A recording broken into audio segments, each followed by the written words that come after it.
युक्ति से काम करना होगा। और कैसे युक्ति से काम करना होगा कि भगवान ने कहा मैं खुद तुम्हारा छोटा भाई बनकर आएंगे। इसलिए जब वामन भगवान का एक नाम उपेंद्र भी था, तो कश्यप ऋषि की दो पत्नी थी, दिति और अदिति। दिति से जो संतान पैदा हुई वही हिरणाक्ष हिरण्यकश्यप असुर थे, और अदिति से जो संतान पैदा हुई वो देवता कहलाई। तो माता अदिति के गर्भ से भगवान ने वामन रूप में अवतार लिया, प्रकट हुए। अब वामन रूप में जब भगवान प्रकट हुए माता अदिति के घर कश्यप ऋषि के पुत्र के रूप में, तो माता अदिति ने उन्हें कोपीन भेंट की, ब्रह्मा ने कमंडल, कुबेर ने भिक्षा पात्र, सरस्वती ने जपमाला, और विद्या अध्ययन के लिए वो गुरु बृहस्पति के पास आते। भगवान ने आखिर माता अदिति को ही अपनी मां के रूप में क्यों चुना? यहां पे आप देखें, कभी कभी ऐसे लगता कि जैसे भगवान पक्षपात करते। यहां कश्यप शब्द का अर्थ है, कश्यप का अगर उल्टा कर दो पश्यक, और पश्यक का अर्थ है पश्य माने देखना, का माने ईश्वर, जिसकी दृष्टि ईश्वरमय हो, सारी सृष्टि में एक परमात्मा को व्याप्त देख रहा है। और अदिति शब्द का अर्थ है अभेद बुद्धि, तेरा छोटा बड़ा, गरीब अमीर, ऊंच नीच, जात पात, इस तरीके के विभाजन, भेदभाव, ऊंच नीच का, छोटे बड़े का, गरीब अमीर का, स्त्री पुरुष का, जहां ऐसी भेद बुद्धि है वहां असुर पैदा प्रकट होते। वो आसुरी प्रवृत्ति है, और जो आसुरी वृत्ति है, आसुरी स्वभाव है, वहां असुर आएंगे। और जहां पे ऐसी अदिति हो, अभेद बुद्धि हो, जहां मेरा तेरा नहीं, अपना पराया नहीं, ऊंच नीच नहीं, छोटा बड़ा नहीं, गरीब अमीर नहीं, स्त्री पुरुष, सब परमात्मा के रूप हैं। किसे छोटा कहो, किसे बड़ा कहो। तो कश्यप ऋषि की दृष्टि सब में ईश्वर को देखने की, और अदिति की भी दृष्टि सभी में ईश्वर की देखने की। जहां इस तरीके की मानसिकता हो, भाव हो, प्रेम हो, सब में सिया राम में सब जग जानी, करहूं प्रणाम जो, सारा जगत परमात्मा का रूप है।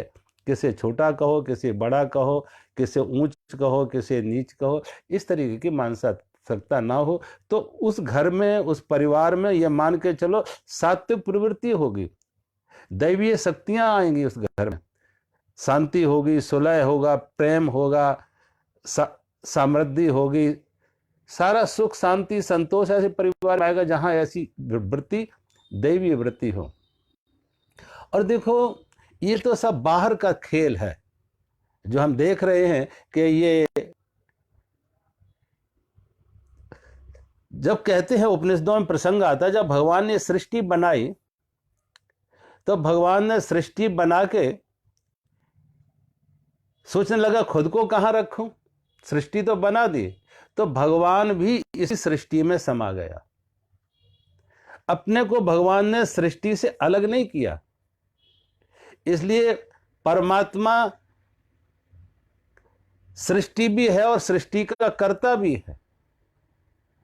जैसे आप देखें, कभी कभी ऐसे लगता कर्ता अलग है और कृत्य अलग है, कुम्हार अलग है, घड़ा अलग है, चित्र अलग है, चित्रकार अलग है, तो दो अलग अलग हो गए। लेकिन यहां क्या ऐसा है कि जो कर्ता है वही कृत्य भी है, जो सृष्टा है वही सृष्टि भी है। और एक उदाहरण देते, जैसे आप देखो नृत्य और नृत्यकार, नृत्य और नृत्यकार दो नहीं होते, नृत्यकार ही नृत्य है, उन्हें अलग नहीं कर सकते कि नृत्य अलग कर दो, नृत्यकार अलग कर दो। डांस और डांसर दो अलग अलग नहीं हो सकते। ऐसे ही परमात्मा सृष्टि में समाया हुआ है। अब जो परमात्मा सृष्टि में समाया है, आप सागर के किनारे जाओ तो सागर के किनारे जाके आप क्या कहेंगे? दो ही कहने के तरीके हैं। एक तो ये कहोगे हमने लहर का पानी पिया, स्वाद लिया। एक ये तरीका है कि मैंने सागर का स्वाद लिया। तो जो स्वाद लिया है वो एक लहर का नहीं है, वो पूरे सागर का स्वाद लिया है, पूरे सागर का स्वाद लिया है। तो यहां भगवान भी अवतार कहां लेते हैं? जहां कश्यप है, जहां अदिति हो, जहां ऐसी अभेद भाव दृष्टि हो। एक किसी सुनार के पास कहते एक साधु सोने के आभूषण, साधु के पास कोई गणेश जी थे, एक चूहा था, उसने सोचा मेरे पीछे कहीं ये सोने के मूर्तियों को लेके शिष्यों में झगड़े ना हो, तो अपने जीवन काल में ही उस सोने को बेच के उसकी जगह दूसरी मूर्तियां ले ले। साधु जब बेचने गया तो पहले उसने सोचा कि चूहे को बेचे। जब चूहे को बेचा तो चूहा था जरा भारी, उसको 10 तोले का था तो पैसे ज्यादा मिले। दूसरी बार फिर गया तो गणेश के 2 तोले के थे, पैसे कम मिले। तो उस कहने लगा तुम कैसे नास्तिक हो? उस सुनार से वो साधु कहने लगा कैसे नास्तिक हो? चूहा एक साधारण सामान्य जीव है, उसे तुमने ज्यादा पैसा दिया, और गणेश भगवान है, इनके कम पैसे दिए। सुनार ने मुस्कुराते हुए कहा बाबा जी, मैं न गणेश का पैसा दे रहा न चूहे का पैसा दे रहा, मैं तो सोने का पैसा दे रहा। सुनार की दृष्टि सोने पर है।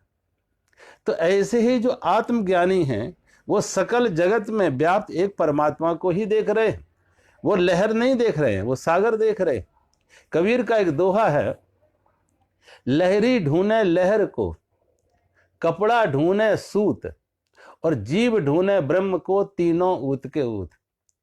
कबीर ने कहा लहरी ढूंढे लहर को, सागर की लहर सागर को खोज रही कि सागर कहां है। अब सागर की लहर सागर को खोज रही कि सागर कहां है। कपड़ा ढूंढे सूत, हमारे जो कपड़ा है वो सूत को ढूंढ रहा है कि इसमें थ्रेड कहां है, सूत कहां है। अगर सूत से ही तो कपड़ा बना है, सूत हटा लो कपड़ा खत्म। ऐसे ही सागर से ही लहर बनी है, अगर सागर नहीं है तो लहर कहां होगी। सागर के ऊपर भी ये लहरें बनती और बिगड़ती हैं, सूत से ही कपड़ा बना है। ऐसी जीव ढूंढे ब्रह्म को, जीव परमात्मा को खोज रहा है कि परमात्मा कहां है। अब परमात्मा के अभाव में कहीं जीव की सत्ता होगी? जीव है परमात्मा के कारण से, लहर है सागर के कारण से, कपड़ा है सूत के कारण से। ऐसे ही लेकिन अज्ञानता बस खोज हो रही है, अज्ञानता बस। कबीर कहते हैं कि अज्ञान दोनों ही नासमझ हैं, ये तीनों के तीनों अज्ञानी हैं। कपड़ा सूत को खोज रहा तो अज्ञानी है, लहर सागर को खोज रही तो अज्ञानी है, और जीव ब्रह्म को ढूंढ रहा है वो भी अज्ञानी। और कहते हैं जब भगवान सृष्टि में समा गया तो अभी हमारी मानसिकता क्या है, कोई भी चीज को हम बाहर बाहर खोजते हैं, दूर दूर खोजते हैं। भगवान अपने अंदर है ये नहीं देखते।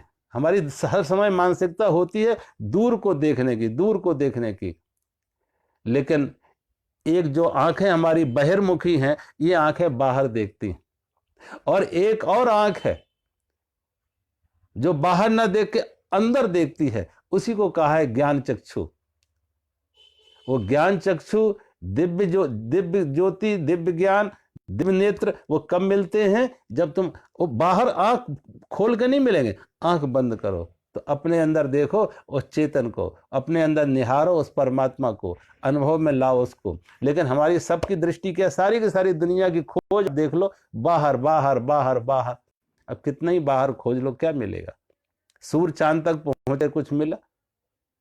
और परमात्मा कोई ऐसी वस्तु नहीं है जो आंख से देखी जा सके। निर्गुण को, निराकार को आंख से अगर कोई वस्तु होती, आकार होता, तो आप कहते उसे तो हम एक्सरे में देख लेंगे, चीड़ फाड़ करके शरीर को देख लेंगे। लेकिन परमात्मा को कोई आकार नहीं है। अब आकाश का कोई आकार नहीं है, आकाश को देखो कैसे देखोगे? ऐसे ही परमात्मा का कोई आकार नहीं है। परमात्मा हमारी चेतना है। बिजली का कोई आकार नहीं है, आप बिजली को कैसे जानोगे? बिजली को आप जानते हो बिजली के उपकरणों के माध्यम से। बल्ब जल रहा है तो बिजली है, पंखा चल रहा है तो बिजली है, फ्रिज चल रहा है तो बिजली है, हीटर चल रहा है तो बिजली है। यानी बिजली की उपस्थिति इन उपकरणों के माध्यम से जानी जाएगी। सीधा बिजली को जानने का कोई उपाय नहीं है। ऐसे ही हमारे अंदर परमात्मा है, हमारे अंदर चेतन है। उस चेतन को हम कैसे जानते हैं? उपकरणों के माध्यम से। आंख से देख रहे हैं तो परमात्मा है, चेतन है। परमात्मा ही आंख के माध्यम से झांक रहा है, देख रहा है। जीभ से स्वाद ले रहे हैं तो परमात्मा है, चेतन है। कान से सुन रहे हैं तो परमात्मा है, चेतन है। हाथ से त्वचा का स्पर्श का बोध हो रहा है, परमात्मा है। तो परमात्मा हमारे इंद्रियों के द्वारा, ज्ञानेंद्रियों के द्वारा बाहर के संसार से के संपर्क में आता है। अब इससे अलग परमात्मा को देखने का कोई उपाय नहीं, क्योंकि परमात्मा इंद्रिय और इंद्रियों का विषय नहीं है। परमात्मा कोई रूप नहीं है, परमात्मा कोई रंग नहीं है, परमात्मा कोई गंध नहीं है, परमात्मा कोई स्वाद नहीं है, परमात्मा में कोई स्पर्श नहीं है। तुम हो एक अगोचर। तो परमात्मा अगोचर है। गो और इंद्रिय और इंद्रियों का विषय नहीं, परमात्मा अगोचर है। गो माने इंद्रिय, गोचर माने इंद्रियों के विषय। तो इसलिए बाहर देखने झांकने का कोई उपाय नहीं। अंतर में सिर्फ कुछ ना करो, थोड़े समय के लिए, आधा घंटा 1 घंटा थोड़ा स्वाद लो, सिर्फ निर्विचार हो जाओ, मन को मौन कर लो। आधा घंटे के लिए मान चुको मैं संसार से मर चुका, मेरा कोई नहीं। जैसे जैसे तुम अंदर में उतरोगे, मन शांत हुआ, मन मौन हुआ, सिर्फ चेतना मात्र रह गई। तो जो चेतना मात्र है वही तो हमारी आत्मा है, और जो आत्मा है वही परमात्मा का अंश है। ईश्वर अंश जीव अविनाशी, चेतन अमल सहज सुख राशि। परमात्मा कैसा है? चेतन है, अमल है, उसमें कोई मल नहीं है, और वो बाहर नहीं है, हमारे अंदर। हम सब परमात्मा के अंश हैं। जैसे लहर और सागर अलग नहीं है, लहर का स्वाद ही सागर का स्वाद है। ऐसे ही जीव और ब्रह्म अलग अलग नहीं है, दो नहीं है, और जीव ब्रह्म से अलग नहीं। जैसे सागर, लहर सागर से अलग नहीं है, ऐसे ही हमारी चेतना, हमारी आत्मा परमात्मा से अलग नहीं है। आत्मा अनुभूति हो ही, आत्मा अनुभूति ही ईश्वर अनुभूति है, ईश्वर साक्षात्कार है, ईश्वर दर्शन है। तो सिर्फ व्यक्ति को अंतर्मुखी थोड़ा होना है। और जहां ऐसी अभेद दृष्टि आती है, आज देखो हम सारी दुनिया में बहुत कुछ खोज रहे हैं, लेकिन अपने से दूर भागते रहे, अपने से दूर भाग रहे। तारों का, चांद का, दूसरे ग्रहों का हमने खोज कर ली है, लेकिन अपने से आदमी दूर भागता जा रहा है। खास तौर से आज के समय में जितनी की जितनी आदमी की दौड़ है, बहिर्मुखी दौड़ है। बाहर वस्तु, व्यक्ति, धन, संपत्ति, बाहर की बाहर दौड़, और बाहर कभी किसी को कुछ मिला नहीं। जिन्होंने बाहर से हटके अंदर झांका उन्हें मिला। तो भगवान का प्राकट्य कहाँ होता है? जहां अदिति हो, भेदभाव ना हो, अपना पराया ना हो, मेरा तेरा ना हो। जहां ऐसा अभेद दृष्टि होगी वहां परमात्मा का प्राकट्य होता है। परमात्मा का अवतार हुआ। गुरु बृहस्पति के पास विद्या अध्ययन के लिए आते, लेकिन जब गुरु बृहस्पति के पास विद्या अध्ययन के आते, तो जैसी गुरुकुल की परंपरा थी कि गुरुकुल में रहने वाले अंतावासी भिक्षा के लिए बस्ती में जाते थे। बामन भगवान भी भिक्षा के लिए बस्ती में जाते हैं, लेकिन जो भिक्षा मिली वो बहुत थोड़ी थी। गुरु बृहस्पति के पास आके कहा, जब गुरु जी को आके वो भिक्षा दी, तो गुरु बृहस्पति ने कहा, बामन, इतनी छोटी सी भिक्षा से इतने बड़े गुरुकुल का निर्वाह कैसे होगा? तो बामन भगवान ने कहा, देखो गुरु जी, याचक कभी स्वेच्छा से नहीं मांगता। याचक का कोई ऐसा अधिकार नहीं होता वो किसी को कहे मुझे इतना दो, इतना दो। वो तो देने वाले की इच्छा पर, उसकी इच्छा पर, उसकी श्रद्धा पर निर्भर है कि वो क्या देना चाहता है, कितना देना चाहता है। हम अधिक लेने का आग्रह नहीं कर सकते किसी को, वो तो देने वाले का भाव है, उसकी श्रद्धा है कि वो कितना दे। हाँ, अगर कोई आपको बड़ी दान चाहिए, बड़ी दक्षिणा चाहिए, तो आप कोई बड़ा यजमान बताओ। जब कहा बड़ा यजमान बताओ, तो तुम कहा जाओ नर्मदा नदी के किनारे राजा वल यज्ञ कर रहे हैं, और नर्मदा नदी किनारे भरूच, जो आज के समय में जैसे हम भरूच कहते गुजरात में, उसका पुराना नाम था भ्रु कच्छ, के भ्रु कच्छ में राजा बलि यज्ञ कर रहे हैं, और उस यज्ञ में तुम्हें मुंह मांगी मुना दान मिलेगा। बामन भगवान यहाँ से चल के राजा बल के यज्ञ मंडप में आते, हाथ में उनकी छतरी, छोटा सा उनका रूप, पैरों में पादुका, हाथ में कमंडल, और जब बामन भगवान राजा बल के यज्ञ मंडप में आए तो राजा बलि भगवान के सुंदर रूप को देख के बहुत प्रभावित होते हैं। भगवान को बैठने के लिए ऊंचा आसन दिया, चरण प्रक्षालन किए। राजा बलि की पत्नी विंध्यावली जल लाती। राजा बलि भगवान के चरणों पर जल छोड़ रहे, चरण प्रक्षालन का चरण धो रहे, और चरण धोते धोते राजा बलि भगवान से कह रहे, प्रभु आज न मालूम मेरे मन में आपको देख के ऐसा वैराग आ रहा है कि मैं अपना सब कुछ आपको दे डालूं। आपको देख के ऐसा वैराग अंदर से आ रहा है कि मैं अपना सब कुछ आपको दे डालूं। बामन भगवान ने कहा, राजा बलि ये तो तुम्हारी कुल परंपरा है। तुम्हारे पितामह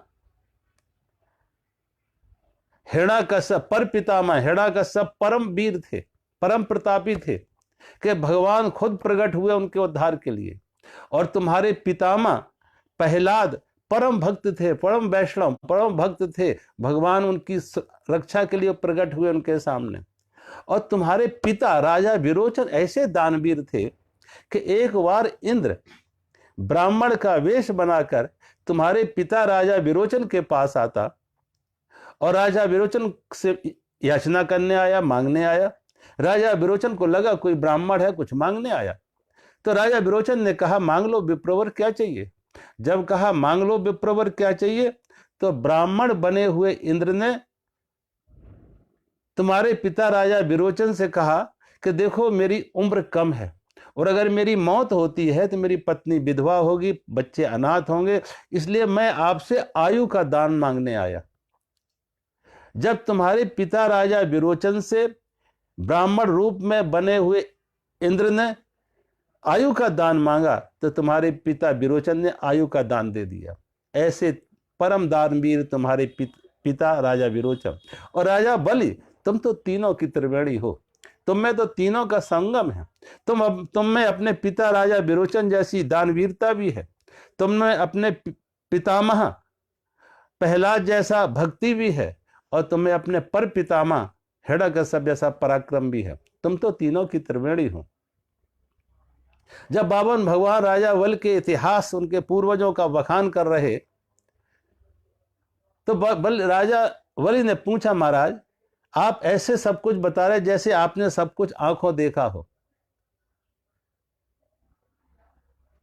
बामन भगवान ने कहा, नहीं राजा बलि मेरी उम्र तो मात्र 8 वर्ष है, लेकिन ऐसे महापुरुषों के इतिहास बन जाते हैं, उनके पराक्रम के, उनके सूरवीरता के, उनके दानवीरता के, उनकी भक्ति के, भाव के, ऐसे इतिहास बन जाते। तो हमने अपने पूर्वजों से तुम्हारे पूर्वजों की ये गाथाएं सुनी हैं। राजा बलि ने कहा, महाराज मुझे कुछ ऐसा आभास हो रहा है कि आप क्या मुझे बता पाएंगे किस हेतु आपका आगमन हुआ मेरे पास, मैं आपकी क्या सेवा कर सकता हूं, किस अपेक्षा से आप मेरे पास आए हैं। जब कहा किस अपेक्षा से आए, मैं आपके क्या सेवा कर सकता, तो बामन भगवान ने कहा, राजा बलि आज मैं जब आ रहा था तो एक जगह बैठ के मैं संध्या उपासना करना लगा। जब संध्या उपासना करने लगा तो एक दुकानदार ने आके कहा, महाराज उठो, मुझे दुकान खोलनी है, विलंब हो रहा है। तो मुझे उठना पड़ा, मैं अपनी संध्या उपासना पूरी नहीं कर सका। तो मेरे मन में एक संकल्प आया, मेरी मन में भी इच्छा आई कि मेरे पास एक जमीन का छोटा सा टुकड़ा हो जहां पे बैठ के कम से कम हम निश्चिंत होके भगवान का भजन तो कर सके, कोई विघ्न बाधा तो ना बीच में डाली जाए। इसलिए राजा बलि ज्यादा नहीं, मैं तुमसे अपने पैरों से नाप के 3 पग भूमि मांगने आया, मात्र अपने पैरों नाप के 3 पग भूमि मांगने आया। जब कहा 3 पग भूमि मांगने आया तो राजा बलि हंसने लगा। राजा बलि ने कहा, महाराज आपको देखने से लगता था कि आप में बड़ा पांडित्य है, आप में बड़ा ज्ञान है, लेकिन लगता है आपको व्यवहारिक ज्ञान नहीं है। आप इतनी दूर से आए हैं और इतने बड़े राजा के पास आए हैं और इतनी छोटी सी भिक्षा मांग रहे 3 पग भूमि, और आपका कद तो बहुत छोटा है, 3 पग मात्र कितना होगा। तो इतने छोटी सी भिक्षा इतने बड़े राजा के पास, ये तो मुझे देने में भी संकोच हो रहा। कहा महाराज मैं आपको 3 पग भूमि नहीं, मैं आपको 3 गांव देने जा रहा। जब कहा 3 गांव, तो बामन भगवान ने कहा नहीं राजा बलि, जम प्रति लाभ लोभ अधिकारी, जैसे जैसे लाभ बढ़ता है वैसे वैसे लोभ बढ़ जाता है। मुझे तो 3 पग भूमि में ही संतोष है, मेरे लिए तो 3 पग भूमि ही पर्याप्त है, मुझे अधिक की चाह नहीं।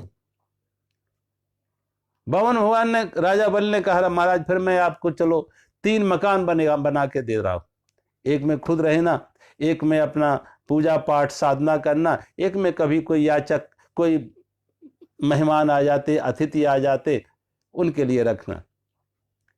जब 3 मकान का प्रस्ताव रखा तो बामन भगवान ने फिर कहा नहीं राजा बलि, मुझे थोड़े में ही संतोष है, मेरे लिए 3 पग भूमि ही पर्याप्त है, मुझे और अधिक की चाह नहीं। जब कहा 3 पग भूमि ही पर्याप्त है, तो राजा बलि ने भगवान को 3 पग भूमि देने का वचन दिया कि महाराज मैंने आपकी मांग स्वीकार की, मैं आपको वचन देता हूं 3 पग भूमि देने का। और जब 3 पग भूमि देने का वचन दे दिया तो राजा बलि ने अपने गुरु शुक्राचार्य जी को बुला के कहा गुरु जी, मैं इस ब्राह्मण को, इस याचक को, इस ब्रह्मचारी को 3 पग भूमि देने का वचन दिया है, कृपया करके मेरे हाथों से संकल्प विधि करा दो, कि संकल्प विधि करा दो। तो शुक्राचार्य जी राजा बलि को दूर लेके जाते और कहा जिन्हें तुम कोई सामान्य याचक समझ रहे हो, कोई ब्रह्मचारी समझ रहे हो, ये कोई ब्रह्मचारी कोई याचक नहीं है, ये तो साक्षात भगवान विष्णु है, और ये भगवान विष्णु तुम्हारा सब कुछ हरण कर लेंगे, इसलिए देने से इनकार कर दो। जब कहा देने से इनकार कर दो, तो राजा बलि ने कहा देखो गुरुजी, ये तो भगवान की कृपा है, इन तो उनकी कृपा है मुझ पर कि वो हमसे मांगने आए हैं। दुनिया का दाता जो दुनिया को दे रहा है, दुनिया का दाता है, वो आज हमारे सामने भिखारी बनकर आया, ये तो उनकी कृपा है, ये तो वो मुझे सम्मान दे रहे हैं, अन्यथा भगवान तो छीन के भी ले सकता है, उसे कौन सी रोक, तो वो छीन के भी ले सकता है। और जब सामान्य याचक कोई द्वार पर आता है, कोई भिखारी द्वार पर आता है, कोई याचक आता है, तो हम इस भाव से देते हैं कि ये भगवान का रूप है, भगवान का रूप मान के उस याचक को हम दान देते हैं। ये मेरे पुण्य कहो, मेरे पूर्वजों के पुण्य कहो, और या भगवान की मुझ पर कृपा करो कहो कि साक्षात दुनिया का मालिक, दुनिया का दाता आज हमें हमारे द्वार पर मांगने आया, हम इनकार नहीं करेंगे।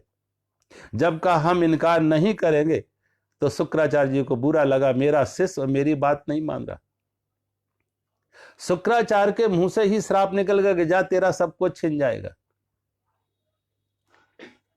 शुक्राचार्य ने कहा दान दो, उतना दान दो कि कुछ अपने लिए भी रखो। हमारे यहां पहले ये परंपरा थी, व्यवस्था थी कि व्यक्ति अपने कमाई का 1/4 हिस्सा दान देता था। फिर धीरे धीरे लोगों को लगा 1/4 हिस्से ज्यादा है, तो दशांश पर आ गए, 10वां हिस्सा दान करने लगे। अब आदमी को दशांश भी ज्यादा लग रहा है, तो तरह तरह से कोई ना कोई ऐसे उपाय निकाल लेते हैं कि दान से बच जाए। एक जगह कहते हैं, सुनना है कि 3 आदमी कोई बैठे हुए एक दूसरे से बात करते कि तुमने क्या दान करते हो, तुम क्या दान करते हो। एक व्यक्ति ने कहा कि मैं दिन भर की जो कमाई होती है अपने आसपास एक सर्कल बनाते हैं और उसे ऊपर की तरफ फेंकते हैं, जो सर्कल के अंदर गिरता है उसे अपने लिए रख लेते हैं, और जो सर्कल के गोला के बाहर गिरता है उसे दान कर देते हैं। अब वो सर्कल इतना बड़ा बनाएगा कि अपने लिए जो रखना है कुछ बाहर गिरेगा नहीं। दूसरे ने कहा हम भी ऐसे ही करते हैं, लेकिन जो सर्कल के अंदर गिरता है उसे हम दान कर देते, और जो सर्कल के बाहर घेरे के गोले के बाहर गिरता है उसे अपने लिए रख लेते। वो गोला इतना छोटा बनाएगा कुछ अंदर गिरे ना।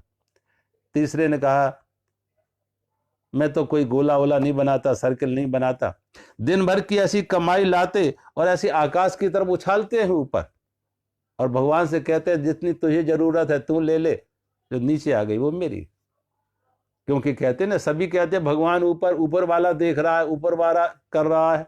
तो जब ऊपर वाला देख रहा है, ऊपर वाला कर रहा है, तो ऊपर वाले को जितनी जरूरत है ले लेगा, और जितनी नीचे आ गई वो मेरी। आदमी ने बहुत तरीके से खोज रखे कि कैसे हम बचें इनसे, लेकिन ना समझी सोची ये समझ नहीं कि बच किससे रहे हो, तुम किससे बच रहे हो। एक किसान के 3 पुत्र और 3 पुत्रवधू थे। उस किसान ने सोचा कि मेरे बच्चों में कौन ज्यादा योग्य है, कौन ज्यादा योग्य है जिसे हम सारी संपत्ति का मालिक बनाएं और संपत्ति को सुरक्षित रख सके। उस किसान ने अपने तीनों बेटों को बुला के एक एक मुट्ठी अनाज के दाने दिए, गेहूं के दाने दिए, कनक के दाने दिए, एक एक मुट्ठी, और कहा बेटा मैं तीर्थ के लिए जा रहा हूं, 3 वर्ष यात्रा में रहेंगे बाहर, तीर्थ यात्रा में 3 वर्ष हम बाद वापस लौटेंगे, कृपया करके मैं ये अनाज के दाने, ये कनक के दाने, गेहूं के दाने, ये सुरक्षित रखना। तीनों ने ले तो लिए, एक ने विचार किया कहां सुरक्षित रखना, कैसे इसको रखेंगे। तो उसने क्या हुआ, अनाज के साथ अनाज में मिला दिया, गेहूं के साथ गेहूं में मिला दिए, और जब बाप आएगा तो एक मुट्ठी उठा के दे देंगे, उसमें कौन, गेहूं तो गेहूं एक जैसे, क्या पहचान है। दूसरे ने कहा नहीं नहीं, जरूर पिता ने कोई होशियारी दिखाई होगी, क्योंकि मेरा पिता इतना ना समझ नहीं है, इतना अज्ञानी नहीं कि हम उसे मूर्ख बना सके। जरूर मेरे पिता ने कोई तरकीब निकाली होगी पहचानने की। उसने वो सारे के सारे दाने जो एक दिए थे पिता ने, एक मखमल के कपड़े में रख के सोने के डब्बे में रख दिए, ये सुरक्षित रहेंगे। तीसरे ने कहा कहां सुरक्षित इनको रखेंगे, 3 साल, थोड़ा समय नहीं, 3 साल तक कहां सुरक्षित रखेंगे। वो उसने दाने लेके उसकी जगह खेत में पीछे जो पड़ी थी मकान के पीछे, उस खेत में लगा दी, बीज दिए, और जब खेत में बीज दिए, बो दिए, तो फसल आ गई। अब 3 साल का समय, दूसरी बार फिर बोया, तीसरी बार फिर बोया, ऐसे 3-4 बार बो के काफी उसके पास अनाज संग्रह हो गया। जब बाप आया, तीनों से मांग की कि बताओ तुम्हारे दाने कहाँ हैं, तो एक ने तो झूठे ही कनक के दानों, गेहूं के दाने में उठा के दे दी, ये है। उसने कहा देखो ये चालाकी कर रहा है, झूठ बोल रहा है। दूसरे से पूछा तुम्हारे दाने कहाँ हैं, उसने सोने का डब्बा जो खोला तो उसमें लगभग सभी के सभी गेहूं के दाने सड़ गए थे, खत्म हो गए थे, कीड़ा लग गया था, नष्ट हो गए। तीसरे से पूछा तुम्हारे गेहूं के दाने कहाँ हैं जो मैंने दिए थे, उसने कहा पिताजी यहाँ लाना जरा कठिन बात है, आप आओ मेरे साथ, में दिखा दो कि कहाँ है वो कनक के दाने। और उसने देखा एक कमरे में कई बोरे रखे हुए थे, कनक के बीज बोता गया, फसल आती गई, फिर बोता गया, फिर फसल आती गई, फिर बोता गया, फिर फसल आती गई, कई बोरे इकट्ठे कर दिए। बीजोगे नहीं, तुम बोओगे नहीं तो काटोगे कैसे। अगर हमने जो पहले किया है आज ले रहे हैं, और आज करेंगे तो आगे लेने वाले। और आज का अर्थ ये नहीं कि पीछे का मतलब ये नहीं कि पिछले जन्म, हो सकता है हमने साल भर पहले क्या किया है, 6 महीने पहले क्या किया, यानी कल भी क्या किया उसका परिणाम भी आज आ सकता है। अब देखना, कोई फसल 3 महीने में आ जाती है, कोई फसल 6 महीने में आ जाती है, किसी को 3 साल भी लग जाते हैं, किसी को फल आने में किसी को 3 साल भी लग जाते हैं। तो वो ये है कि जो हमने आएगा वही जो मैंने बोया है। हमने आम बोया है तो आम आएगा, हमने कीकर बोया है तो कीकर आया। जो हमने दूसरों को दिया है, तन से, मन से, धन से, जो भी हमने दूसरों को दिया है वो हमें वापस मिलेगा।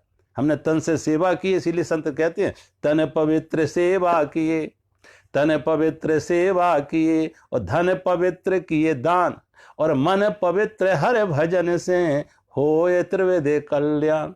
तन की पवित्रता सेवा, धन की पवित्रता दान, मन की पवित्रता भजन। शरीर से तुम स्वस्थ रहना चाहते हो, दूसरों की सेवा करो, और शरीर से तुम चाहते हो कि कल तुम्हारी कोई सेवा में आए, तुम्हें जरूरत पड़े वृद्धावस्था में, रोग होने पर तुम्हारी कोई सेवा में आए तो दूसरों को सेवा दो। तन की पवित्रता सेवा और धन की पवित्रता दान। धन में आप देखो जाने अनजाने दोष आ जाते, जान से हो अनजान से हो, धन में दोष आ जाते हैं। तो उस धन की शुद्धि कैसे हो? दान करने से। जैसे आप घरों में आजकल लोगों ने आजकल आरओ लगा रखे, वाटर फिल्टर लगा रखे। तो आरओ का काम क्या होता है, वाटर फिल्टर का काम क्या होता है कि अशुद्ध पानी को शुद्ध कर देना। ऐसे ही धन की शुद्धता है दान में। और मन की शुद्धता कैसे है? भजन में। भगवान का भजन करेंगे तो मन को शांति होगी, संतोष आएगा, भगवान पर हमारी आस्था मजबूत दृढ़ होगी, श्रद्धा बढ़ेगी। एक बार कहते हैं भगवान ब्रह्मा ने जब ये सृष्टि बनाई तो सृष्टि में मनुष्य को बनाया, पशु पक्षी सारे कुछ बनाए। तो मनुष्य, देवता और असुर तीनों को बुला के उन्होंने वो उपदेश दिया। तीनों को बुला के उपदेश दिया। क्या उपदेश दिया? तीनों को एक दा शब्द दिया। एक शब्द दिया दा। मनुष्यों को भी दा दिया, असुरों को भी दा दिया और देवताओं को भी दा दिया। जब एक अक्षर तीनों को दिया तो तीनों से पूछा कि इसका तुमने क्या अर्थ निकाला? तो जैसी जैसी जिसकी प्रवृत्ति थी उन्होंने समझा कि हमारे पितामह हमें क्या ज्ञान दे रहे हैं। तो तीनों ने अपना अर्थ निकाला। मनुष्य ने अपना अर्थ निकाला कि हम, देवताओं ने अपना अर्थ निकाला कि हम बहुत कामी हैं, भोगी हैं, विलासी हैं। इसलिए भगवान ब्रह्मा हमसे कह रहे हैं कि दा शब्द का अर्थ है इंद्रियों का दमन करो, इंद्रियों का संयम करो। असुरों ने इससे पूछा तुमने क्या दा का अर्थ निकाला? असुरों ने कहा कि हम स्वभाव से बहुत हिंसक हैं, क्रूर हैं। इसलिए पितामह हमसे कह रहे हैं, ब्रह्मा जी हमसे कह रहे हैं कि जीवों पर दया करो। और मनुष्य से पूछा तुमने क्या दा का अर्थ निकाला? तो मनुष्य ने कहा कि हम बहुत लोभी हैं, लालची हैं। इसलिए भगवान दा का अर्थ है कि दान करो, कि दान करके हम दूसरों की मदद करें। ये लोभ मरेगा दान से। तो तीनों ने अपने अपने अर्थ निकाल लिए, जिसकी जैसी प्रवृत्ति थी। असुरों में दया का भाव आया, देवताओं में दमन आया, इंद्रियों का संयम आया, और मनुष्य में दान का आया। तो दान देंगे तभी तो हमें कुछ मिलेगा। जो हमने पहले किया है वो आज मिल रहा है, आज करेंगे आगे मिलेगा। तो अब यहां पे आप देखें बहुत बार हम करते क्या है। अब शुक्राचार्य जी ने एक बात तो ठीक कही कि सब कुछ का दान ना दो, कुछ अपने लिए भी रखो। ये बात ठीक है।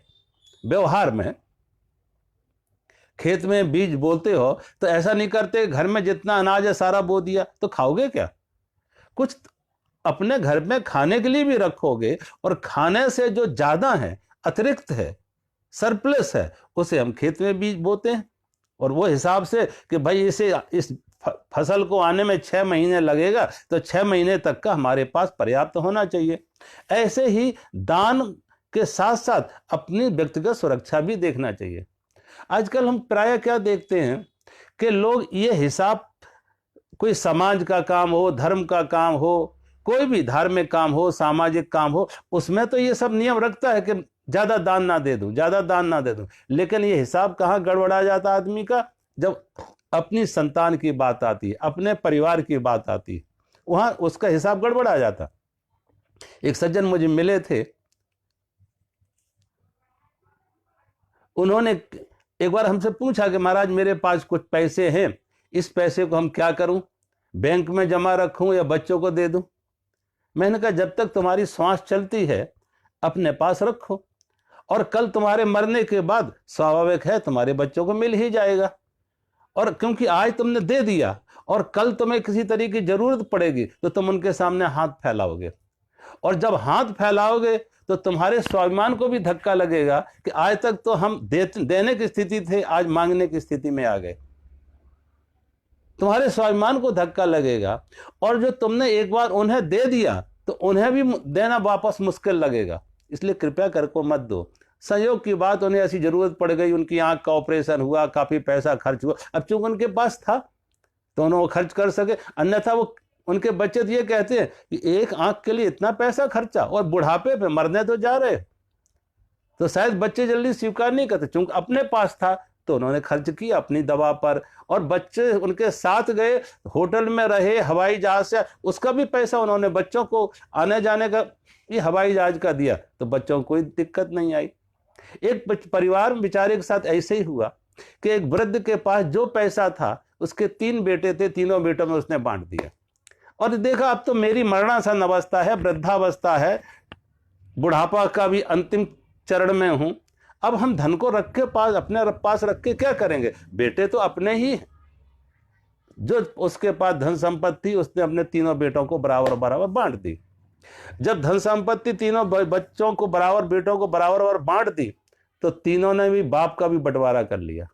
वो क्या बंटवारा कर लिया कि महीने में 30 दिन होते हैं, पिताजी 10-10 दिन एक एक घर में रोटी खा लेंगे, 10 दिन एक घर में, 10 दिन दूसरे घर में, 10 दिन तीसरे घर में। अब 31 का महीना होता तो किसी को 11वां दिन अखरने लगता कि मेरे यहाँ एक दिन ज्यादा खाएंगे।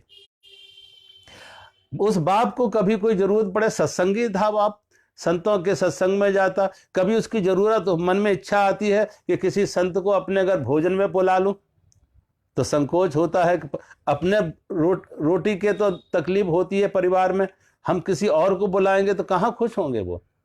किसी संत को, किसी धार्मिक कर्म काम में उसके मन में आए कि मैं कहीं 150 रुपए अपने तरफ से दान कर दूं, तो बेटों से मांगे। अब जिस बेटे से मांगे वो कहे पापा बिल्कुल खुले हुए हैं ही नहीं, सब 2-2 हजार के नोट है। जिस दूसरे से मांगे दूसरा कोई बहाना, तीसरे से मांगो तीसरा, ऐसे वो बहाने करते, कोई कुछ देने नहीं। उसे ऐसे लगा, और घर के बच्चे भी उसे ताने मार रहे कि बाबा ये तो उम्र हरिद्वार ऋषिकेश जाने की है, आप इस उम्र में घर में क्यों पड़े हुए?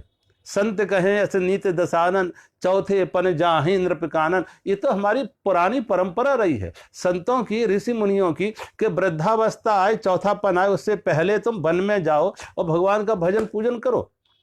अब उस बेचारे को ये भी संकोच आए कि हम जाएं तो तीर्थ में जाएं, किसी आश्रम में जाएं, खाली हाथ कैसे जाएं? किसके पास जाके बोझ बनेंगे? किस आश्रम में जाके किसके पास बोझ बनेंगे साधु महात्माओं का? उनका दान दक्षिणा का हमने दिया तो नहीं, बल्कि उनसे हम खा रहे हैं। तो ये भी संकोच है, बेचारा जा ना सके। एक दिन उसने अपनी अंतर्व्यथा, जहां सत्संग में जाता था, एक साधु को बताई। जब अपनी अंतर्व्यथा साधु को बताई तो साधु ने कहा मैं तुम्हें एक उपाय बताते।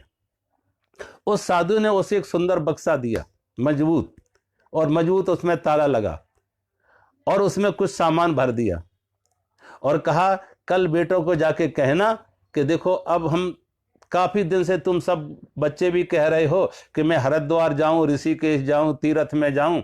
मेरे मन में भी ये निर्णय आया कि मैं बहुत हो गया, अपना अंतिम समय किसी तीर्थ में जाके गुजारूं, अंतिम सांसें किसी तीर्थ में, नदी गंगा के किनारे जाके लूं। तो मैं जा रहा तीर्थ में, ऋषिकेश जा रहा। बच्चे बड़े खुश हुए कि चलो घर से मुसीबत टली, बीमारी पे खर्च करना पड़ता था और सेवा करने पड़ती थी, घर से मुसीबत टली।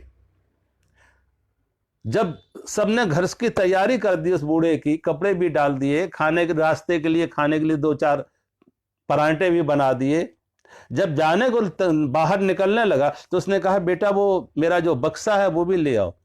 घर में देखा ये बक्सा कहाँ से, आज तक पापा के पास नहीं दिखा, ये कहाँ से आया? कहा हमने अपने मित्र के पास रखा था संभाल के। तो कहा पापा इसमें है क्या, इसमें अंदर है क्या? उसने कहा कुछ ज्यादा नहीं है, इसमें 100 तोला लगभग सोना है और 10 लाख रुपए कैश है। तो अपने लिए बुढ़ापे पे संभाल पे रखा था कि वृद्धावस्था आएगी, रोग आएंगे, तो अब हमारे जीवन का सहारा हो जाएगा, ये सोने से को बेच के पैसे मिल जाएंगे, और पैसा है वो पैसे में काम आ जाएगा। जब बेटों ने देखा बाप के पास अभी भी 10 लाख रुपए कैश है और 100 तोला सोना भी है, तो बेटों ने कहा पापा लोग क्या कहेंगे कि जिसके 3-3 बेटे हों और बाप अकेला जो है तीर्थों में धक्का खा रहा है, भटक रहा है। नहीं पिताजी आप मेरे पास रहो। और ये भी अच्छा नहीं लगता है, ये भी हमें अच्छा नहीं लगता कि आप एक एक भाई के पास 10-10 दिन रहें, आप सारा जीवन मेरे पास रहो। भाव बदल गए, विचार बदल गए। अब सब कोई कह रहा नहीं पिताजी पूरा जीवन मेरे पास रहो, वो भी कहता नहीं पापा मेरे पूरा जीवन मेरे पास रहो, और पापा हम आपको तीर्थ करा लाएंगे। तीर्थ भी करा लाए, सेवा भी खूब बढ़ गई, खाने पीने के लिए दिन में 4-4 बार पूछते हैं, दूसरे भाई भी आके पूछते हैं खाने पीने के लिए। लेकिन वो बाप ने अपना बक्सा किसी को नहीं दिया, बक्सा संभाल के रखा, ताला पड़ा रहा उसमें। सबके मन में लालच आ गया कि बाप के पास बहुत कुछ है। अभी तो बाप बूढ़ा तो था ही, बीमारी आई, बीमारी के साथ अच्छा घर वालों ने इलाज किया कि बाप के पास तो बहुत कुछ है, सारा लिखते गए कि इसी बाप की कमाई से ले लेंगे, जो भी खर्चा हो रहा है डॉक्टरों पे, दवाई पे, बाप की कमाई से ले लेंगे। जब बाप की मौत हो गई, अच्छा उन्होंने बाप के जो 13वीं वगैरह होती है वो सारी अच्छी बढ़िया ढंग से खूब कर दी, लोगों को बड़ा भोग किया और लोगों को खूब बुलाया, लोगों को लगा के अच्छे बेटे हैं। जब सब कुछ, बहनें भी आई थी वो भी विदा हो गई, कहीं बहनें कुछ ना मांगने लगे। जब सब कुछ शांत हो गया, बहनें भी विदा हो गई, तो तीनों ने विचार किए चलो अब इस बक्से को खोलें। और जब उस बक्से को उन्होंने, चाबी तो मिली नहीं, ताला तोड़ा, बक्सा खोला, तो उसमें ना कोई सोना था ना 10 लाख कैश थे, ईंट पत्थर भरे हुए थे, ईंट पत्थर भरे हुए थे। तीनों बेटों ने अपने सिर पर हाथ मारे, सिर पीटा कि इस बाप ने बड़ी चालाकी से सेवा करा ली। ये संसार ऐसा है, यहां सारा गणित आदमी को कुछ नहीं अपने लिए। लोग कहते ना, गांव की कहावत के बाप बड़ो ना भैया, सबसे बड़ो रुपया। इसलिए मैं प्रायः लोगों को कहते हैं वृद्धावस्था में जो भी है, बच्चे समर्थ हैं, अपना कर रहे हैं, अपने ढंग से कर रहे हैं, कमा रहे हैं, खा रहे हैं, लेकिन तुम्हारे पास, तुम्हारे कमाने की स्थिति नहीं रही है। अब तुम्हारे पास 4 पैसे हैं तो अपने लिए संभाल के रखो, जिससे तुम्हारी बुढ़ापे में, वृद्धावस्था में, दवा दारू पे, बीमारी में तुम्हारी व्यवस्था हो सके, तुम्हें किसी के सामने हाथ ना फैलाना पड़े। और देना हो किसी को तो एक साथ ना दो, टोकन में दो, किस्तों में दो। कभी किसी बच्चे का जन्मदिन है, किसी डॉटर इन लॉ की एनिवर्सरी है, कुछ है, तो थोड़ा थोड़ा करके उन्हें गिफ्ट में दो। एक साथ सादा पकड़ा दिया और फिर तुम उनसे मांगो तो उन्हें लगेगा कि तो बड़ा खर्चा है, बाप का इतना खर्चा, क्योंकि उनको एक बार दे दिया, उन्होंने मांग लिया तो मेरा है, और फिर तुम उनसे लोगे तो तुम्हारे स्वाभिमान को भी धक्का लगेगा कि अब मैं हाथ फैला रहा, मैं मांग रहा। तो कृपया करके वृद्ध लोगों को लिए इस समझ में रखना चाहिए कि जो 4 पैसे हैं अपनी वृद्धावस्था के लिए थोड़ा संभाल के रखो। शुक्राचार्य जी ने यह बात जब कही तो कहा, जब सामने साक्षात भगवान ही प्रकट है तो ये हिसाब तो अब मेरा तो भगवान रखेंगे, भगवान से क्या इनकार करना। शुक्राचार्य जी तो संकल्प विधि देने से इनकार करते हैं। राजा बल को वामन भगवान ने कहा, राजा बल मैंने भी शास्त्र पढ़े हैं, कर्मकांड जानता हूं, संकल्प के विधि विधान मालूम है, आप खड़े हो, मैं आपको संकल्प विधि करा रहा हूं।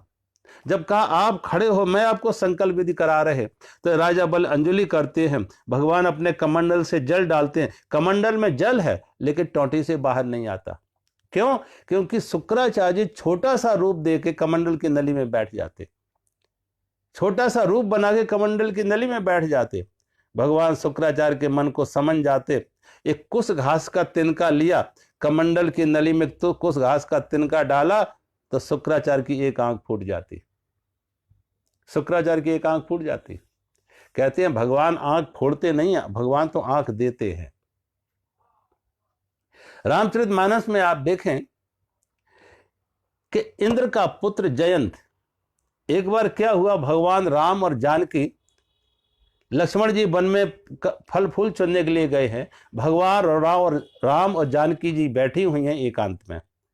भगवान राम फूल चुन के लाते हैं और जानकी के केसों में भगवान गजरे बना के सुंदर ढंग से जानकी के केसों में बाल लगा रहे हैं, गूंथ रहे हैं। जयंत ने यह देखा, और जब जयंत ने यह देखा, इंद्र के पुत्र जयंत ने देखा, तो उसको लगा यह भगवान नहीं है। जो अपनी पत्नी के साथ इस तरीके से बालों में फूल गूंथ रहे हैं, ये भगवान नहीं हो सकते। ये तो साधारण कोई सामान्य संसारी कामी पुरुष हैं। उसने कहा अगर ये भगवान है तो हम इनकी परीक्षा लेंगे। और क्या हुआ, वो जयंत ने काग का रूप बनाया। काग का रूप बना के, कौवे का रूप बना के जहां बैठी थी जानकी जी के पैर में चोंच मारी। और जानकी जी के पैर में चोंच मारी, जानकी जी के पैर से खून निकलने लगा। तो भगवान ने एक बिना फण का बाण छोड़ा, तीर का बिना फण का तीर छोड़ा, जिसमें फण नहीं था। और वो जहां जहां जयंत भाग रहा, पीछे पीछे तीर जा रहा। उसका शरीर लग रहा जैसे जल ही जाएगा, नष्ट ही हो जाएगा, वो भाग रहा है। भगवान ब्रह्मा के पास गया, भगवान ब्रह्मा ने कहा मैं तेरी रक्षा नहीं करेंगे। भगवान विष्णु के पास गया, शिव के पास गया, जहां जहां जाता हर किसी ने उसकी रक्षा नहीं की। अंत में रास्ते में नारद जी मिल जाते हैं। नारद देखा विकल जयंता, संत हृदय लागी, संत का हृदय कोमल लगा। मन में इसके दया भाव आई कि इसका जीवन कुछ सुधरे। तो नारद जी ने कहा कि देख जयंत, तूने अपराध किया है राम के साथ, अपराध किया है, सीता के पैर में चोंच मारी, और तुम क्षमा मांगने कहां जा रहे हो? क्षमा मांगने जा रहे हो ब्रह्मा के पास, क्षमा मांगने जा रहे विष्णु के पास, क्षमा मांगने जा रहे शिव जी के पास। जहां अपराध किया वहां क्षमा मांगो, जहां अपराध किया वहां क्षमा मांगो। आज हमारी तुम्हारी स्थिति क्या? हमारी सबकी स्थिति यही कि हम आम आदमी के साथ, किसी गरीब के साथ, किसी मजदूर के साथ, किसी अपाहिज अनाथ के साथ, या समाज में अपराध वहां करते हैं, गलतियां वहां करते हैं, चोरी ठगई वहां करते हैं, लेकिन क्षमा मांगने कहां जाते हैं? मंदिर में, भगवान से। वहां पे हम जाके खूब कहेंगे कि मौसम कौन कुटिल खल कामी, मैं बड़ा कुटिल हूं, कामी हूं, खल हूं। वो टॉलस्टॉय ने कहानी में लिखा कि एक गांव का बड़ा धनवान व्यक्ति मंदिर में आके प्रार्थना कर रहा है कि मौसम कौन कुटिल खल कामी, मैं बड़ा कामी हूं, कुटिल हूं, दुष्ट हूं, तरह तरह का अपने को भगवान के सामने बुरा कह रहा है। जब भगवान के सामने अपने को बुरा कह रहा, तो उसने पीछे से देखा कोई आदमी आ रहा था उसी गांव का। उसने सुन लिया कि ये अपने को कामी कह रहा, कुटिल कह रहा, दुष्ट कह रहा, सट कह रहा, चोर कह रहा। उसने सुन लिया। और जब उसने सुन लिया तो पीछे मुड़ के कहता देखो कृपया करके ये बातें बाहर जाके मत कहना। जब हम भगवान से कह रहे ये बातें बाहर जाके मत कहना, ये तो हमारी और भगवान के बीच की बातचीत है। अब आदमी को होता क्या है कि मूर्ति तो मूर्ति है, जो चाहो उसके सामने तुम कि अंदर से तुम ऐसा कुछ नहीं मानते, ना कामी मानते, ना कुटिल मानते हो, ना अपने को दुष्ट मानते हो, जबकि हैं सब। कुटिलता भी है, दुष्टता भी है, चोरी भी है, चालाकी भी है, ठगई भी है, सब कुछ है, लेकिन मानते नहीं ऐसा। और बाई चांस अगर कोई कह दे, देखो शरीर के रोगों को हम रोग मानते हैं, लेकिन मन के रोगों को रोग नहीं मानते। अगर शरीर पे किसी डॉक्टर के पास जाए, वो कहे कि आपको बुखार है, हम उसे फीस भी देंगे और बात मान लेंगे। शरीर में कोई और रोग है और डॉक्टर बताता, हम फीस भी देते हैं, बात मान लेते। शरीर के रोगों को तो रोग मानते हैं, लेकिन मन के रोगों को कभी रोग नहीं हमने माना। उन मन के रोगों को हम रोग मानते ही नहीं, तो उनसे सुधार का उपाय कहां है? उनसे मुक्त होने का रास्ता कहां है?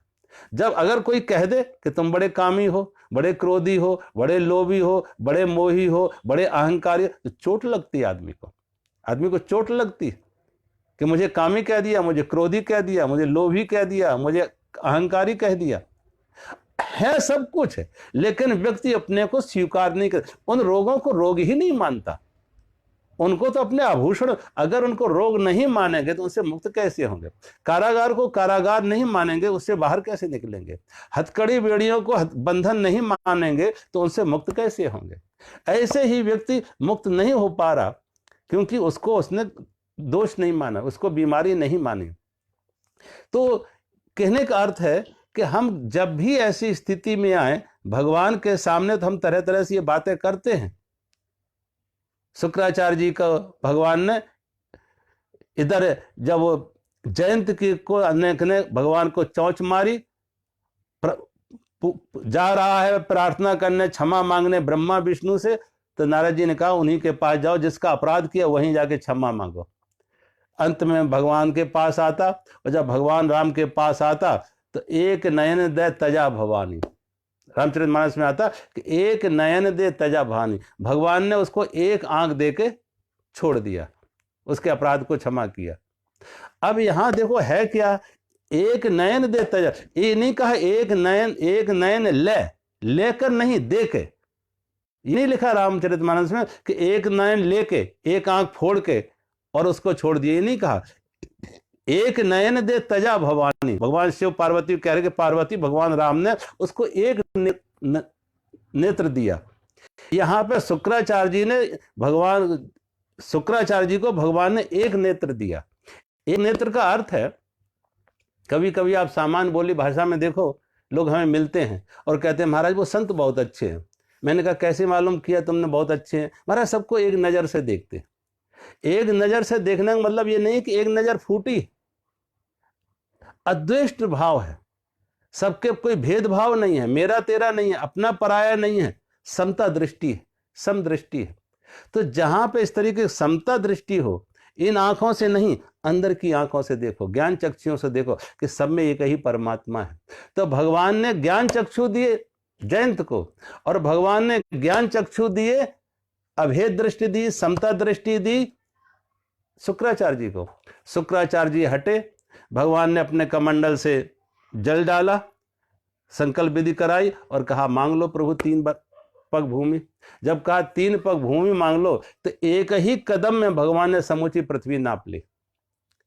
दूसरे कदम में ब्रह्मलोक स्वर्गलोक नाप लिए। कहते हैं यही दूसरा कदम भगवान का, जब ब्रह्मलोक में गए तो ब्रह्मा जी ने भगवान के पैर के अंगूठे को धो के कमंडल में रख दिया, यही गंगा बनी, जो भगीरथ की तपस्या से बाद में छोड़ी गई। भगीरथ की तपस्या से भगवान शिव की जटाओं में आई, भगवान शिव की जटाओं से पृथ्वी पर गंगा का अवतरण। तीसरा कदम भगवान उठाए रखे, ऐसा विराट रूप के 2 कदम में सारा सृष्टि, तीनों लोक नाप लिए। तीसरा कदम भगवान उठाए रखे कि राजा बलि बताओ तीसरा कदम कहां रखे। जब कहा तीसरा कदम कहां रखे, तो राजा बलि की पत्नी ने कहा प्रभु आपने ममता का दान किया है, लिया है, मेरे पति का ममता का दान किया है, अब मैं का दान भी ले लो। तीसरा कदम मेरे पति के सिर पर रखो और मैं का भी दान ले लो। भगवान ने राजा बलि के सिर पर तीसरा कदम रखा और राजा बलि पाताल में समा जाते।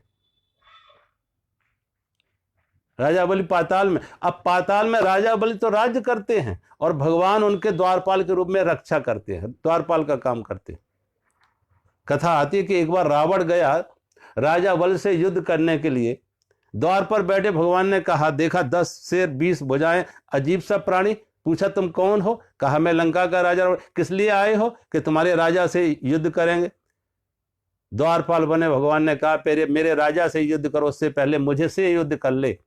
और कहा जब मेरे से युद्ध कर लो, तो भगवान बने हुए द्वारपाल ने ऐसी लात मारी कि रावण समुद्र के किनारे जाके गिरा। अब भगवान राजा बलि तो पाताल में राज्य करते हैं, भगवान द्वारपाल का काम करते हैं। एक दिन लक्ष्मी जी ने नारद जी से पूछा, नारद जी मेरे पति का कोई पता ठिकाना?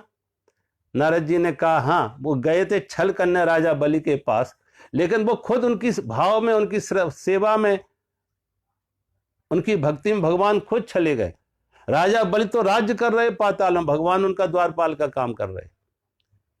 लक्ष्मी जी एक सामान्य युवती का वेश बनाकर आती, और जब सामान्य युवती का वेश बना के आई राजा बलि के दरबार में, भगवान को द्वार पर बैठे देख रही, सिर पर पगड़ी, हाथ में डंडा, मुस्कुराती हुई निकल जाती है। राजा बलि के दरबार में जाके कहा राजा बलि मेरा कोई भाई बहन नहीं है, कोई परिवार नहीं है, मैं आपके पास आश्रय लेने आई हूं।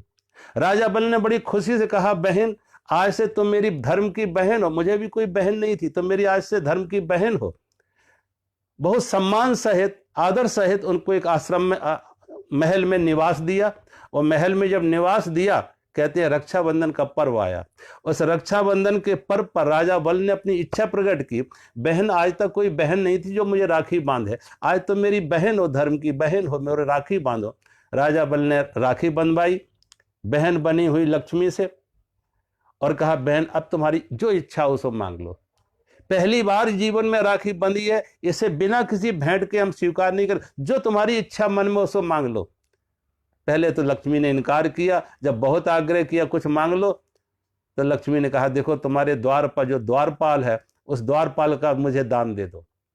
द्वारपाल का जब दान दे दो की बात कही, तो कहा बहन आपको भी द्वारपाल की जरूरत है यहाँ रखवाली के लिए, कि पहले दान कर दो, या कोई पहचान परिचय है, पहले दान करो फिर बताएंगे हमारा क्या पहचान परिचय है। भगवान द्वार पर बैठे हुए भगवान को बुला के, भगवान का हाथ पकड़ के राजा बलि ने लक्ष्मी के हाथ में दान करते हुए दान किया, तो लक्ष्मी महालक्ष्मी के रूप में प्रकट हो जाती। द्वारपाल बने भगवान महाविष्णु के रूप में प्रकट हो जाते। वो लक्ष्मी नारायण भगवान की जय। कहने का अर्थ है कि भगवान को हम दे के भी भगवान को पा लेते। सब कुछ दे के भगवान को ही अपना बना लो। और जब दाता हमारे साथ है, सोचो, एक तो राजा से राज्य मांगो, राजा से छोटी पूरी चीज मांगो, एक राजा को ही मांग लो। जब राजा को ही मांग लिया तो राज्य की कहाँ अभाव रहेगा किसी वस्तु। जब परमात्मा हमारे अंग संग हो गया तो संसार का कहाँ अभाव रहेगा। आज मेरा सभी को बहुत बहुत दीपावली की शुभकामनाएं और धनतेरस की भी बहुत शुभकामनाएं। और कृपया करके आप कोशिश करें कि एक तो चाइना का बना हुआ सामान ना खरीदें, ये देश के हित में है। लोकल खरीदें, अपने देश का बना हुआ खरीदें। हमारा देश पैसा, चाइना जैसे दुश्मन देश जो इस देश को तंग कर रहे हैं, देश का नुकसान पहुंचा रहे हैं, हमारी सीमाओं पर का अतिक्रमण कर रहे हैं, तो कृपया करके आप चाइना का बना हुआ सामान ना खरीदें। दूसरा, पर्यावरण की रक्षा के लिए जहां तक हो सके कृपया करके आतिशबाजी जैसी ये बारूदें न चलाएं, क्योंकि और ज़्यादा कार्बन डाइऑक्साइड बनेगी, कार्बन मोनोऑक्साइड गैस बनेगी, जो हर आदमी के लिए, हमारे आपके घर परिवार में जो भी हैं, वृद्ध लोग हैं, छोटे बच्चे हैं, उनको अस्थमा का रोग हो जाएगा, श्वास की तकलीफ हो जाएगी। और जीवन में देखो, आपको पानी कम चाहिए पीने के लिए, खाना और भी कम चाहिए, लेकिन श्वास, हवा, कितने दिन तक, कितने समय तक बिना हवा के रह सकते हो। इसलिए कृपया करके श्वास बहुत जरूरी है, ऑक्सीजन बहुत जरूरी है, और ऑक्सीजन के अभाव में तमाम तरह के रोग पैदा हो रहे हैं। तो आप सबसे मेरी प्रार्थना है कि कृपया करके जहां तक बच सको आतिशबाजियों से बचो, चाइना के बने हुए सामान से बचो। और सभी को बहुत बहुत दीपावली की, धनतेरस की शुभकामनाएं। हरिओम।